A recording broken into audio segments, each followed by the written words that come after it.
Bonjour à tous, bonjour à toutes. Bienvenue sur François pour un nouveau débriefing. Aujourd'hui, nous avons le plaisir de recevoir Gaël Ouéry, porte-parole de Réinfo Covid en Nouvelle-Calédonie, ce territoire qui est français, mais dont on ne parle pas beaucoup ici en métropole. Nous avons entendu récemment l'actualité autour de la Guadeloupe, de l'Autriche ou de l'Allemagne, mais toujours pas de la Nouvelle-Calédonie. Bonjour Gaël Ouéry. Bonsoir. Bonjour, oui. Pour vous, c'est le matin. Bonsoir pour vous, voilà, c'est ça. Euh, Comment ça se passe alors en Nouvelle-Calédonie? La dernière nouvelle qu'on a eue globalement ici, c'était l'obligation vaccinale pour tous il y a quelques mois de ça, début septembre, si je ne me trompe pas. Depuis, ça se passe comment? Quelle est la situation chez vous? Alors, en effet, il y a eu donc le 3 septembre une délibération qui est passée pour voter l'obligation vaccinale pour toutes les personnes majeures du territoire. Ça c'est un petit peu, on a été un petit peu des privilégiés pendant un an et demi, puisqu'on était Covid-free ici sur la Nouvelle-Calédonie. L'obligation vaccinale a été votée avant la déclaration officielle d'introduction du virus sur le territoire. Donc, Mhm. le 3 septembre, il y a eu l'obligation vaccinale qui a été votée par notre congrès. Et le 6 septembre, on nous annonçait l'introduction, la présence du virus sur le territoire, D'accord. qui en quelques jours a déclenché un petit peu un branle-bas de combat, dont notamment aussi un confinement et avec des couvre-feux qui allaient avec. Et le 8 septembre, donc 2 jours à peine plus tard, l'annonce de l'entrée du virus, de la présence du virus sur le territoire, on est passé en état d'urgence sanitaire. Donc voilà, donc il y a eu pas mal. Alors on a eu des décès, on a eu un virus qui s'est propagé sur le territoire, on va dire en 24 heures. Je pense que le virus a été beaucoup plus rapide que son ombre et s'est retrouvé dans quand même beaucoup de foyers en Nouvelle-Calédonie. Voilà, il y a eu une incidence les premiers jours. Là, j'ai des tableaux justement sous les yeux un petit peu des différentes incidences. Avant le vote de l'obligation vaccinale, la vaccination massive avait été lancée en Nouvelle-Calédonie donc au mois de janvier. Elle avait du mal à décoller au niveau des chiffres. Les Calédoniens Mhm. n'étaient pas forcément des fervents adeptes de cette option-là. Donc, ça a traîné pendant plusieurs mois. Et au mois de septembre, on était toujours qu'à plus ou moins 30% de la population vaccinée. Quand il y a eu l'obligation vaccinale qui est passée, bon, bah, on a vécu un petit peu, je pense, que ce qui s'est passé dans d'autres pays ou dans d'autres dom-toms, même si c'était que pour les soignants ou certaines catégories professionnelles. On a vécu dans le monde du travail énormément de chantage, énormément de pression. Au niveau de la population, pareil, énormément de redondance dans les médias. Vaccinez-vous, vaccinez-vous, vaccinez-vous, il n'y a aucun autre remède.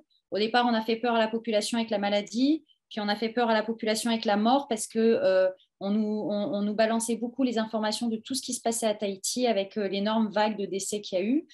Et après, malgré toutes ces incitations, on en est venu à menacer les emplois et la perte de prise en charge, par exemple, pour les personnes atteintes de longues maladies. Ils recevaient des courriers comme de quoi, s'ils ne se faisaient pas vacciner, pareil, ils perdraient leurs avantages de prise en charge. Donc, au début, quand il y a eu la délibération du 3 septembre qui a voté l'obligation vaccinale pour tous, c'était pour une bonne partie de certaines professions, cette obligation avait été notifiée pour le 31 octobre. Mhm. Donc, il fallait que pour le 31 octobre, une bonne partie de certaines professions dites à risque pour certains, mais bon, il y a des métiers où les personnes n'auraient pas du tout été en contact avec le public, qui faisaient partie de cette liste aussi. Donc, il y a eu un petit peu de remue-ménage, on va dire, suite à des collectifs et à des associations qui se sont positionnées avec des interventions, des rassemblements. Et donc, cette obligation du 31 octobre a été repoussée au 31 décembre, là, dernièrement. Ça s'est fait, en fait, la veille de l'échéance du 31 octobre. D'accord. Donc, ça a été un petit peu surprenant pour certains, Mhm. un petit peu à générer de la colère pour d'autres, parce que certaines personnes sont allées se faire vacciner parce qu'il y avait cette échéance. Donc là, aujourd'hui, au niveau du taux de vaccination, alors cet après-midi, j'ouvrais encore un magazine où le taux de vaccination, on nous annonce qu'il y a 60%. Là, je suis sur les chiffres du gouvernement. Là, on nous annonce un peu plus de 70% de la population vaccinable qui est vaccinée à double dose. ils ont commencé les troisièmes doses aussi. Et par exemple, moi, certains de mes patients m'ont déjà dit qu'ils venaient de recevoir leur troisième dose et on leur a déjà donné rendez-vous pour la quatrième dose. Pour la quatrième dose, d'accord. Oui, donc c'était assez déconcertant cet après-midi, j'avoue, quand j'ai appris ça. Mais en tout cas, la troisième dose a été aussi médiatisée pour les personnes qui avaient reçu leur première dose au mois de janvier, février, mars, puisque si elles veulent l'activation de leur passe sanitaire qui est aussi passé en Nouvelle-Calédonie, donc début octobre, on a eu on a un arrêté qui a instauré le passe sanitaire pour notre île. Et donc, le pass sanitaire a commencé à s'instaurer dans certains lieux publics, certains lieux de loisirs et aussi au niveau de certains services hospitaliers. Donc, si je résume de façon assez triviale, en 2 mois, vous avez rattrapé le retard épidémique de la métropole et donc vous avez atteint à peu près un taux de vaccination qui est similaire à celui de la France métropolitaine. Idem pour les mesures sanitaires. Vous avez à peu près les mêmes que chez nous, les contraintes, etc. Qu'en est-il sur le plan hospitalier? Ici, c'est une question qui taraude certains esprits, certains soignants aussi. Chez vous, alors, l'hospitalisation, c'est comment? C'est plein? C'est saturé? Alors, C'est vide au il y a, contraire? il y a eu une petite période là au début. Là, je vois un des tableaux là vers le 16 septembre, donc une quinzaine de jours après l'introduction, enfin l'annonce officielle de la présence du virus sur le territoire, des services de réanimation dont on nous disait explosifs, hein, en saturation. Bon, on a toujours été plus ou moins rassurés malgré tout, hein, ça ne minimise pas les décès qu'il y a eu. Mais pour être en lien aussi avec des personnes qui travaillent directement au service de réanimation, ça restait un virus qui atteignait majoritairement les personnes avec des comorbidités, avec des obésités, avec des comorbidités avancées, on va dire, et surtout une non prise en charge médicale. Donc, il y a eu un taux de saturation des services hospitaliers. Aujourd'hui, les choses redeviennent à la normale, on va dire, ou en tout cas avec un taux de saturation beaucoup plus léger. Je crois que ce matin, on nous annonçait, alors je vais juste vérifier, voilà, on nous annonçait entre 14 et 15 cas en réanimation qui sont liés au Covid. On a 13 personnes en hospital parce qu'ils ont fait aussi des structures au niveau hôtelier où on pouvait, dans les cas où ça ne nécessitait pas de prise en charge thérapeutique. Donc, les gens sont cas positifs, mais non symptomatiques. Et donc, ils sont mis en surveillance dans les hôpitaux. Après, voilà, on a vécu un petit peu la même chose qu'en France ou que dans d'autres pays, hein. Aucune possibilité de s'exprimer sur les traitements. Aucune possibilité. Il y a eu des circulaires aussi qui ont tourné auprès de nos médecins pour dire que toute thérapeutique autre que la vaccination ou que les molécules, comme on peut entendre parler dans les médias, hydroxychloroquine, ivermectine, ou les traitements préventifs, aucune de ces choses-là n'était efficiente pour la Covid, et l'ivermectine, l'hydroxychloroquine ou d'autres molécules n'avaient pas le droit d'être prescrites ni même délivrées par les pharmaciens. Et donc, on demandait un petit peu aux pharmaciens de dénoncer les médecins qui auraient tendance à prescrire ce genre de molécules. Après, voilà, nous, on essaye toujours d'être factuel.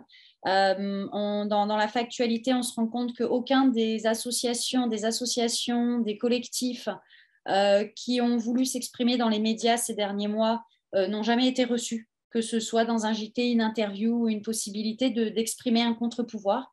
On a eu quasi zéro contre-pouvoir depuis pas mal de mois, hein, depuis le mois de janvier réellement. On a eu un média qui a bien voulu nous recevoir jusqu'à aujourd'hui. Et par contre, on a eu un joli déferlement comment on va dire, on en parlait hier lors d'un débrief, on a eu un joli déferlement de ces quelques personnes qui publiquement ont osé s'exprimer. Les quelques médecins qui ont osé s'exprimer publiquement sont tous avec des plaintes à l'heure active, pour certains même une quarantaine de plaintes, une cinquantaine de plaintes, quelque chose qu'on a rarement vu, hein, dans le domaine de la médecine, hein. Donc voilà, donc il y a eu ça. Moi, je ne suis pas médecin, donc je n'ai pas pu recevoir de plainte de l'ordre des médecins ou de l'ordre des pharmaciens comme certains de mes collègues qui se sont exprimés. Par contre, je me suis exprimée sur des informations qui nous venaient de notre centre pénitentiaire, où je dénonçais les intimidations et les pressions qui avaient pu être mises sur les prisonniers, sur les détenus de Nouvelle-Calédonie, avec comment on va dire, des témoignages de familles qui nous ont rapporté euh, quand on peut sortir de prison momentanément, les permissions, eh ben, il s'avérerait, on va toujours rester au conditionnel pour éviter les problèmes avec la justice, mais il s'avérerait qu'en effet, les prisonniers ne pouvaient pas obtenir leur permission s'ils n'étaient pas vaccinés. D'accord, donc il y a une forme il y aurait une forme de chantage en fait entre les prisonniers et leur geôlier, leur directeur de prison, qui inciteraient eux-mêmes, donc sans être professionnels de santé, à la vaccination pour une réduction de peine en fait, ou une Alors, la permission réduction aussi, de peine, on est encore un petit peu on attend un peu plus de preuves, on va dire, hein, pour être sûr de ce qu'on peut se permettre d'avancer. Mais en tout cas, en ce qui concerne des interdits, des refus de permission d'accord, c'est pour les momentanés, permissions. Ok. au dernier moment, ça s'est confirmé. On a des familles qui ont fait leur témoignage, même si elles ont fait leur témoignage anonyme, mais ça s'est confirmé. Et certaines familles qui nous ont témoigné aussi un chantage du travail qui a lieu à l'intérieur de la prison, que si les personnes ne se faisaient pas vacciner, elles perdraient leur emploi auquel ils ont accès dans la prison. Donc, ce qu'on a retrouvé dans le monde extérieur et dans la société se retrouvait aussi d'un point de vue carcéral. Donc, ça n'a pas forcément plu aux autorités pénitentiaires, en tout cas aux responsables pénitentiaires. Moi-même, j'ai reçu une plainte à mon actif pour avoir diffusé et publié des informations que personne d'autre n'avait publiées avant et qui auraient eu la possibilité de créer un trouble à l'ordre public. Voilà, donc j'ai été auditionnée et j'attends de voir si ça va plus loin au niveau du tribunal. Mais tout ça pour dire qu'en effet, toute personne qui a osé s'exprimer publiquement avec un contre-pouvoir en ce qui concerne l'autorisation de mise sur le marché conditionnelle et temporaire, les potentiels effets indésirables aujourd'hui qui n'est plus que du potentiel, hein, je veux dire dans le monde entier, toutes les données qu'on regarde au niveau local, ils ont enfin aussi au niveau de la direction, des directions sanitaires, accepter de parler au niveau du grand public qu'il y avait des effets indésirables en minimisant au maximum, mais au moins on en parle. Alors que ça faisait quand même plusieurs mois que des collectifs et des associations traînaient difficilement avec des courriers pour dire à un moment donné, il faut informer le public qu'il y a des effets indésirables potentiels. Et encore une fois, nous, on est très vite catalogués au niveau médiatique d'antivax, mais c'est toujours la même chose, on n'est pas des antivax, on est des vaccinaux prudents. Euh, moi, j'avais rué dans les brancards avec notre collectif. Pourquoi? Parce qu'ils avaient ouvert très vite la vaccination aux femmes enceintes, aux personnes en dessous de 55 ans, et puis aux personnes au-dessus de 12 ans, à nos adolescents, avec quelque chose avec lequel on n'a pas assez de recul. Donc, on a été vite catalogué d'antivax parce qu'on invitait à être très prudent et qu'il n'y avait pas à vacciner massivement et qu'il y avait une vaccination juste, proportionnée, adaptée, mais une nécessité d'informer aussi le public sur les traitements, hein. Je veux dire, beaucoup de gens, quand ils nous découvrent ou qui découvrent certaines de nos associations, enfin des associations qui défendent les mêmes choses, ils disent « Ah, mais j'avais jamais entendu parler de ce que vous dites. » Oui, mais parce qu'on n'est jamais passé dans un média autrement que pour nous dénoncer d'antivax et de méchants criminels ou de comment on nous avait traités d'irresponsables lors d'un rassemblement qu'on avait fait en plein confinement. Je Voilà. reviens 2 minutes sur la question de la vaccination, parce qu'il y a une question qui me taraude depuis que j'ai fait un peu mes petites recherches sur la Nouvelle-Calédonie. Comment est-ce que vous expliquez que, en fait, je reviens sur le point nodal de cette annonce de l'obligation vaccinale pour tous, pour tous les majeurs, début septembre.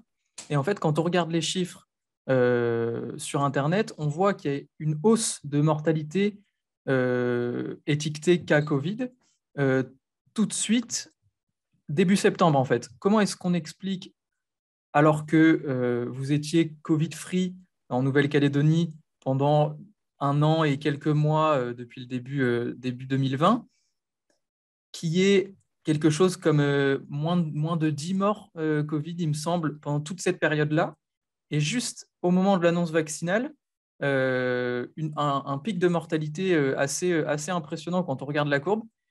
Vous allez me dire que je fais peut-être des liens entre corrélation et causalité trop rapides, mais comment on explique ça alors si Je veux dire, Alors, c'est un petit peu justement, hein, je pense qu'on se pose tous la question, en tout cas ceux qui cherchent à comprendre et à se dire, bon, à un moment donné, il y a une corrélation de date, de mort, de nombre de cas. Alors, on était plusieurs à le dire, hein, que le virus, ça faisait déjà pas mal de mois qu'il circulait sur le territoire. On d'accord. était dans un sas sanitaire, c'est-à-dire qu'on ne pouvait pas rentrer sur le territoire sans faire une quatorzaine. Puis après, ça a sauté de cette quatorzaine, c'est passé à une septaine pour les personnes vaccinées. D'accord. Et après, juridiquement, quelqu'un a réussi à faire péter en fait même cette septaine d'un point de vue plus au niveau juridique. Hein, c'était pas d'un point de vue sanitaire, mais d'un point de vue juridique pour des vices de forme. Si bien qu'il y a des personnes qui sont rentrées sur le territoire dans les semaines qui ont précédé cette annonce de présence du virus, qui sont rentrées sur le territoire sans test PCR pour pouvoir attester ou pas s'ils étaient porteurs. Même si, pareil, hein, on peut remettre en cause beaucoup le test PCR qui reste un test de Hmm. diagnostic et pas de dépistage. Hein, Oui. parce que ce matin, j'entendais qu'ils ont défrayé dans certaines de nos tribus ce matin, enfin cette semaine, des bus qui partent récupérer les gens en tribu pour les tester massivement. Et encore une fois, on nous parle beaucoup de cas, mais on nous parle de faire la différence entre un cas et un malade, encore une fois. Je pense qu'en France, hein, si c'est de loin, c'est ce qu'on a cru comprendre aussi. Donc, cette corrélation est à mettre en parallèle, puisque on peut se dire, alors soit on part et on se dit, ah, on est des grands complotistes, on se dit, waouh, d'un coup, ils font dans l'obligation vaccinale, d'un coup, le virus est là et hop, d'un Hmm. coup, il y a beaucoup, beaucoup de morts. Ou alors, en effet, le virus a été vraiment invasif et a vraiment mis à mal certaines de nos populations. Ça reste encore une fois, je pense que c'est le temps et les chiffres qui nous permettront de mener nos enquêtes pour qu'un jour quelqu'un puisse accuser cette responsabilité qu'il y a eu dans tout ça. Oui, oui, donc c'est Là, par exemple, encore ce matin, enfin, à l'instant avant d'être en interview ici avec vous, j'ai eu une information comme de quoi à l'hôpital, on donnait des médications telles de l'ivermectine aux personnes vaccinées et aux personnes vaccinées, on ne leur donne pas. aux On personnes non donnerait. vaccinées. Voilà, donc je mets encore beaucoup de conditionnels. Pourquoi? Parce que, enfin, imaginons que c'est possible, hein, et je mets tout ça au conditionnel pour éviter des soucis avec la justice, bien sûr, mais c'est encore une fois peut-être une incitation à travailler sur des chiffres qui permet d'essayer de faire croire certaines choses qui ne sont pas vraiment de la réalité.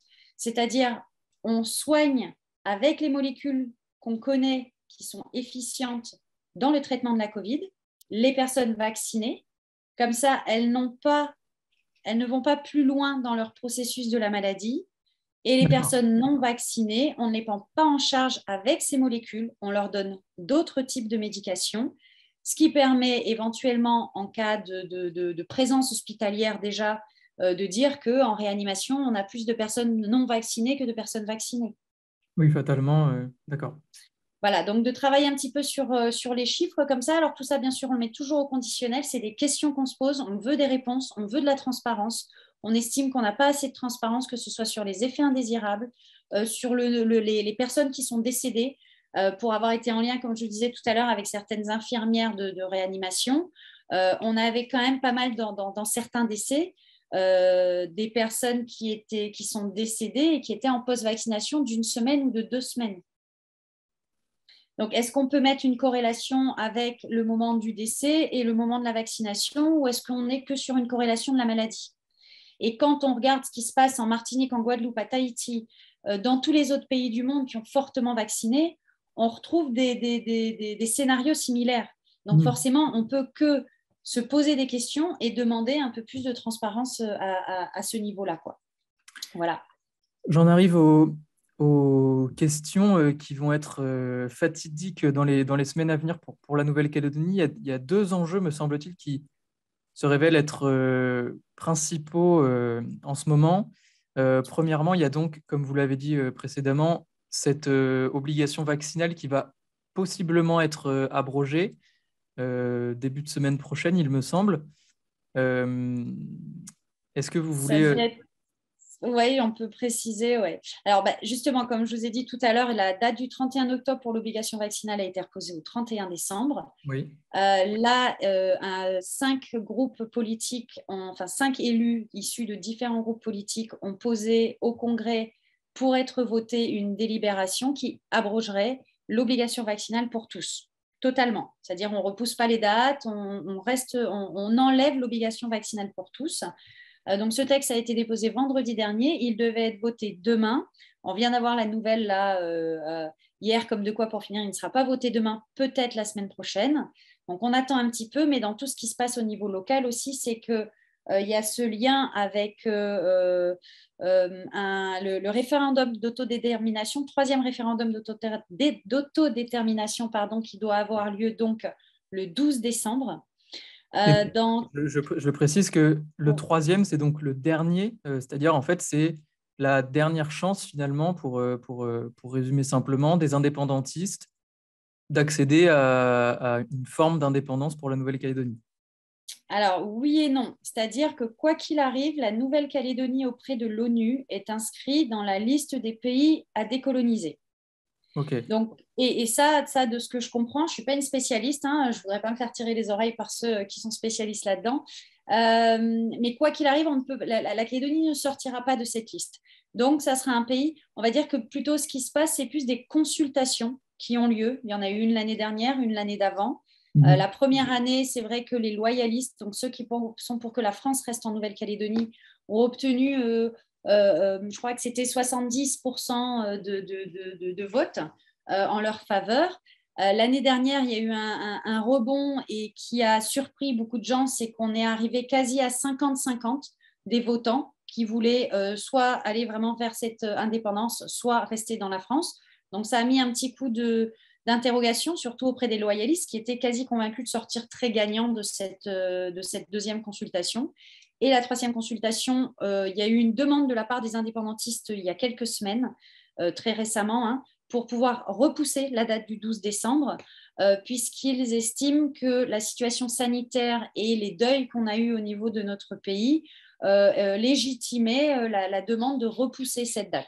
L'État a refusé et a maintenu le 12 décembre malgré tout. D'une des dernières interviews que j'ai pu voir de l'une des personnes, d'un des principaux politiques des partis indépendantistes, c'est qu'ils vont en appeler à un boycott de ce référendum. Donc, ils vont appeler les gens à ne pas aller voter. Donc en fait, il y a une espèce dans la sphère politique en Nouvelle-Calédonie, il y a une espèce de triangle, si je comprends bien. Donc il y a l'État, euh, les, les opposants aux mesures sanitaires qu'aujourd'hui vous représentez, et de l'autre côté, les indépendantistes. Euh, les deux du bas sont un peu les troubles-fêtes de l'État et finalement essayent enfin, représentent quelque part un contre-pouvoir. Est-ce que vous pensez que il va se jouer à un moment où les indépendantistes et les opposants aux mesures sanitaires vont se joindre finalement, ou est-ce que c'est pas du tout dans l'appréhension? Est-ce que, par exemple, on voit des partis indépendantistes qui ont voulu voter cette abrogation de l'obligation vaccinale? Alors, les premiers politiques qui se sont exprimés à vouloir sortir un texte pour l'abrogation vaccinale sont en effet des partis indépendantistes, donc celui qu'on appelle ici l'UC. Maintenant, il y a d'autres partis loyalistes qui se sont joints aussi, mais on ne peut que se poser la question d'une instrumentalisation, justement, hein, de nos mouvements, de se dire, bon, qui va récupérer tous les antipasses et tous les contre-obligations vaccinales? Est-ce que c'est les loyalistes? Est-ce que c'est les indépendantistes? À quoi je sais qu'on nous approche aussi à nous demander alors quelle va être votre position? Comment vous allez appeler les gens à voter pour dans 15 jours? Concrètement, nous, on ne fait pas de politique, hein. On est sans étiquette politique. Aujourd'hui, on est juste au contraire, on est en train de démontrer que les 30 dernières années où on a divisé notre population entre loyalistes et indépendantistes, on est en train de démontrer par les mouvements où on réclame une certaine liberté, un arrêt des lois liberticides, un respect du peuple, une transparence, une défense des droits de l'humain et des droits fondamentaux et surtout des droits de nos enfants, et bien qu'on est pluriethnique, qu'on est pluripolitique, qu'avec nous, on a autant des loyalistes que des indépendantistes, des vaccinés, des non-vaccinés. On a autant des Wallisiens que des oreilles ou que des caldoches, comme on les appelle tous ici. Et ça pose un petit problème. Nous, ça nous fait du bien au niveau humanité. On se rend compte que s'il fallait tirer quelque chose de positif de chaque chose, eh ben, ça serait celle-ci. Ce serait qu'une partie de notre population s'est retrouvée pour pouvoir défendre des choses. Par contre, on nous demandait aussi si, avec le combat du contre le pass sanitaire ou contre l'obligation vaccinale, mais pour la liberté de prescrire et de se soigner, on nous demande souvent, mince, c'était quoi encore qu'on parlait tout à l'heure, l'idée m'est partie. Mais justement, si on a mis d'autres, voilà, si on a mis d'autres sujets, je sais qu'en Guadeloupe, ils ont ajouté la vie chère, ils ont ajouté certains droits fondamentaux qu'ils essayaient de défendre ces dernières années, où on reparle un petit peu aussi de la période de l'esclavagisme, etc. Nous, pour l'instant, dans les trois quarts des mouvements, ou j'ai envie de dire 90% des mouvements qui existent, on ne s'est pas attribué vers la politique et on ne s'est pas attribué d'autres sujets pour l'instant. Que la santé. Et on a, voilà, pour continuer sur ça, donc le 12, on a l'obligation, enfin, on a le référendum qui arrive. Donc, on est en attente de date pour l'abrogation de l'obligation vaccinale. Les médias, hier, et le gouvernement ont annoncé une intensification du pass sanitaire à partir du 6 décembre au niveau local. Quand bien même l'obligation vaccinale resterait en vigueur. Quand bien même ou qu'elle sauterait. Nous, ce qu'on dessine bien, c'est que l'obligation va sauter à un moment ou un autre, mais avec une intensification du pass. Et je pense que les Calédoniens n'ont pas encore bien compris, si on en regarde les chiffres, si on en regarde la réalité de ces injections, qui aujourd'hui, on sait très bien, on peut quand même contracter le virus, on peut quand même transmettre ce virus aussi, que ce pass n'a rien de sanitaire, il n'a que son nom de sanitaire, que derrière, c'est un glissement vers une numérisation, une identité numérique de chaque personne au niveau de notre île, mais on se voit que ça se passe aussi dans d'autres endroits de la planète.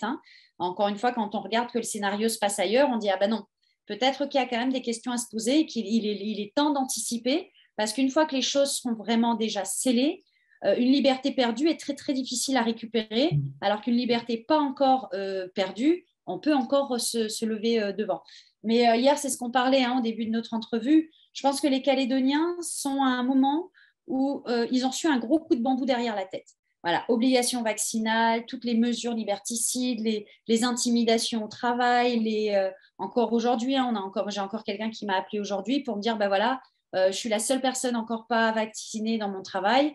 Je dois être convoquée 5 fois par semaine pour soit m'obliger à prendre mes congés payés, après ça sera congé sans solde, et après ça sera peut-être, sachant qu'on ne peut pas virer quelqu'un, pour l'instant les lois de pays au niveau du travail, il y a quand même des lois, donc on les fait respecter, mais ils essayent justement apparemment une loi est en construction pour voir comment on pourrait virer quelqu'un de non vacciné, comme ça s'est passé pour les soignants en métropole ou ailleurs. Donc, il y a ça. Et nous, on a décidé justement parce que on avait réussi à faire avant, au moment d'un confinement, un gros rassemblement où on avait été plus ou moins entre 6 et 8 000 personnes. Depuis plusieurs semaines, ça a été dur de rassembler massivement les gens. Donc, on a décidé pour le 4 décembre, avant le référendum, au moment, on espère, où l'obligation vaccinale va sauter et où ce pass sanitaire va s'intensifier, on a fait une invitation, c'est le peuple qui invite le peuple. Ce n'est pas un collectif, une syndicale, personne particulièrement. C'est tout le monde qui appelle tout le monde à dire, OK, montrons-nous déjà qu'on est massivement présents et montrons à nos politiques qu'on a un poids électoral, pas que par rapport au référendum, mais par rapport à la suite aussi des événements, et que tant qu'il n'y aura pas un parti qui va, ou des politiques qui vont respecter ces droits fondamentaux et qui vont les faire entendre, eh ben, ils ont perdu beaucoup de la confiance de leurs sympathisants. Et alors, un gros rassemblement de prévu, moi, ça me rappelle, ça me rappelle des événements en métropole, ça me rappelle aussi la Guadeloupe très récemment. Euh, Est-ce que vous craignez pas une montée des tensions finalement, comme ça s'est passé ailleurs? Alors, en effet, on a eu le droit à une arrivée massive de mobiles et de forces de l'ordre, hein, avec des moyens aussi, hein. Je sais qu'il y a eu 2 Pumas qui sont arrivés sur le territoire hier. On a eu des chars, on a eu des camions, on a eu les mobiles, on a eu des RG. Donc, tout ça a été mis sous couvert du référendum pour éviter les débordements pendant le référendum. Je ne dis pas que c'est pour nous non plus, mais en tout cas, on peut constater que tous les rassemblements ultra pacifistes qu'on a fait jusqu'à aujourd'hui, parce qu'on s'est donné comme mot d'ordre avec tous les collectifs pour l'instant, toutes les associations, peu importe, et les coutumiers, de rester dans un point de vue pacifiste. On ne veut pas donner raison à l'État, ni même à nos politiques, de pouvoir avoir le plaisir de nous charger, de pouvoir avoir le plaisir de faire rentrer notre pays dans une pseudo-guerre civile où on serait en train de se battre citoyens contre force de l'ordre. Parce que ce n'est pas eux nos ennemis. Nos ennemis, ils sont dans ceux qui prennent les décisions et qui nous les imposent. Et donc, on a réussi jusqu'à aujourd'hui à ne pas partir dans des aspects de violence. On est pacifique à chaque fois. On essaye de trouver des actes et des manières de faire symboliques. Ce matin, par exemple, il y a un collectif. Ils ont bloqué un rond-point avec une banderole pour dévier les voitures. Ça évitait de poser des palettes et des pneus ou de faire cramer des choses sur un rond-point. Mais par contre, ça faisait une sensibilisation aussi du public. Alors, la voie pacifique, je ne sais pas si elle sera durable. Je l'espère, je le souhaite, que le peuple sera assez massivement présent physiquement pour que ça puisse avoir un impact. Il y a eu des souhaits pour certains de passer dans des actes un peu plus physiques. Mais pour l'instant, on essaye tous de s'accorder, dire on est déterminé, mais on reste pacifique. On ne veut pas effrayer les populations, on ne veut pas faire peur à nos enfants. Nos enfants sont déjà bien assez traumatisés de ce qui est en train de se passer.